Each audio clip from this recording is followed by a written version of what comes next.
Okay, baby, that'll do. G'day, folks. G'day. I was in trouble with the police for mostly finding things before they were lost.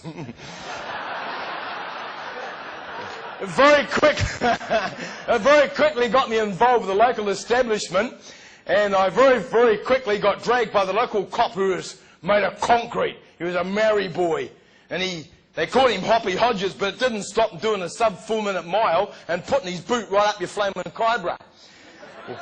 Well, this cop was stronger than garlic, and he grabbed me by my hair, and he grabbed me by my bum, and he upturned me. And it doesn't matter how good your mouth is, you can't say much with your bum up here and your brain down here.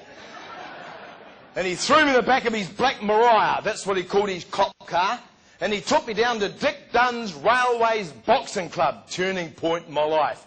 You got wayward children, you got a kid that needs a smack in the head and a pat in the back. It's called a balanced diet. It's what my boxing coach drummed into me. And he gave me a wee smile. Well, he said, you sound like a little Maori boy, but I've got some rules for you. Look at me when I'm talking to you. And he went very serious. He said, there's no swearing in this gymnasium. The local cop here tells me that you've got a mouth like a septic tank. Well, you won't be swearing in here. Do you understand? Look at me. I'm talking to you. My name's Mr. Dunn, not Cuzzy, bro. And these are the rules. There's no smoking.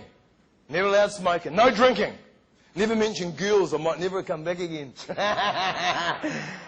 And then he put his hand in his pocket and he pulled out a medical book. And he said, I'm going to give you a goal and I'm going to give you a plan of how to become a champion citizen. You're going to get your act together, lad. Now, I've been doing this now for quite a few years. Believe me, I've just about heard it all. I've heard all the speakers from all over the world. I sat in the audience like you, listening, hoping I can pick up a nugget or a gemmy or some valuable thing I can help my family or friends or workmates with. And so I listen to these. I've got big ears, and I listen to all these guest speakers, you see. And a wee while ago, I heard this guy trying to tell everybody that you can think it and it will come to pass. And I'm sitting there thinking, this is going to save a lot of hard work. My ears are doing this, you see. Thinking it and it'll come to pass. And it was in the subliminal tapes, where you bought this guy's blank C90 cassette. It was called A Hidden Message. And it had sounds like... And this goes into your subconscious brain. You believe this? Well, this was an accountant conference, and they all lined up to buy his blank cassette. The hidden message. But my coach said it's hard work. You can't sit in the corner going, to get your crap together. It doesn't work. I know some of these things might help you, but I discovered this because I've talked to a lot of people with grey hair and no hair, and they all tell me the same thing. Hard work works. Get out of bed early in the morning. Go to bed early at night. And then I hear this at every conference I go to. Build relationships with people. Keep smiling. People are still trying to figure out whether I'm simple or punch drunk. But I'm having a powerful lot of fun because I just build relationships and I smile and I don't ask anybody how they are. I tell them, it's good to see you, you're looking great. And I'll comment on your hairdo or your new glasses or your new shoes or something to make you feel good. Because everybody needs a pat in the back. I've never met yet anyone other than the Fonds who can say, hey, I'm cool. Everyone needs a helping hand.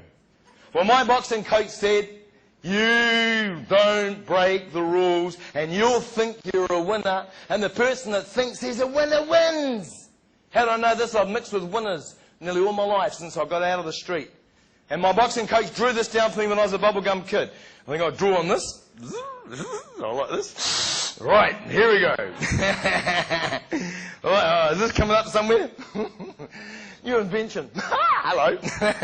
He wrote up here, Billy Graham, New Zealand boxing champion. Good to see your name up in highlights. Then he wrote this down. I'll promise you something, you promise me something.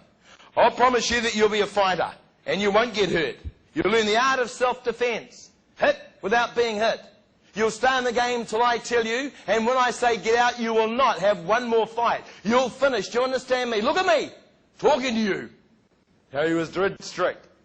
And he said, this requires 100 press-ups, 100 sit-ups, 100 pull-ups, and 10 minutes with a skipping rope. Now, does that look easy? The winning edge is what you're prepared to do that other people won't do. When we used to go around the country boxing, all the other gyms did 50 press-ups. But my boxing coach said the winning edge is we're going to do what other people won't do. We're going to get our hands hard. We're going to get our shoulders strong. And then we're going to make our hands quick. He called it the order of self-defense. First order of preference. You need fast hands. And he put 3 coins on his hand like this. And he threw them up in the air and we caught them with both hands. Get out of here. Afterwards, you try. It is not so easy. He put one there, one there, one there. He had to throw them up there and catch them individually. I don't reckon I can't even see them with this light on me. I will catch them. Oh, I can't see the flaming things. Hello. If I miss, I shout you all to trip the 9 away. Here we go. Whoa. Okay. He knows that if you break the rules, you will always pay the price. He was a mentor. He never smoked, he never drank, he never even said blast. That was a swearing word to him. He wouldn't have language. He wouldn't let you talk loud. You had to talk with a low demeanour when you were in front of him all the time. You had to learn control. Personal respect. He taught me this in the ring. I spent 25 years with this master. By the time I was 16, I won my first New Zealand senior men's title. The guy I fought in the final was 27 years of age. He had knocked everybody out to get to the final. And I outboxed and ran for my life. When I got to the final, I was quite concerned for my welfare. And when we climb in the ring, you're trying to look tough, but when you haven't even got blimmer pubic hair, it's very hard to look tough. I get in the ring and I'm moving around like this, trying to look dangerous. He gets in the ring and he gives me a look like that, like concrete. He walks over to me and I thought he was going to shake my hand, but he didn't. He went like that and he grabbed me by my hair and he went, right down the side of my face. He said, "You're just a kid, I'm going to kill you, son." I didn't know what to say. I walked over the ring and I'm trying to keep moving and I'm shadowboxing in the corner. I said to my coach, did you hear what he said? My coach said, "Oh, yes, I did. And if he catches you, he will." Well, I ran for the lick of my life and I won the fight. I had a couple of 100 fights. I toured all over the world. I got Australasian titles, New Zealand titles, and South Pacific. I fought all over the place. Then one day my boxing coach said to me, "Billy," he said, put all his hands up and all the kids stopped skipping in the gym. "I want you to always shake Billy's hands tonight." He said, "He's not boxing anymore." He said, "This is last night in the gym. I was 28. At 28, I was unhurt. I'd had a lot of fun with the game. But my boxing coach said, Billy," he said, "you can't write your own name down. You can't spell anything. You've got a major problem." And he said, "If you get hurt in this game, you will suffer."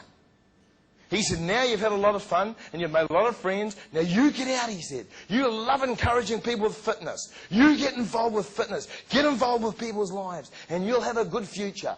Wouldn't it have been great if Muhammad Ali's coach thought about him like that? Because he would have been getting $500,000 to talk at people like you all over the world. They get him just to stand there now, let alone talk, because he's such a legend. But my coach said, if you break the rules, you will always pay the price. I never stuck a glove on again.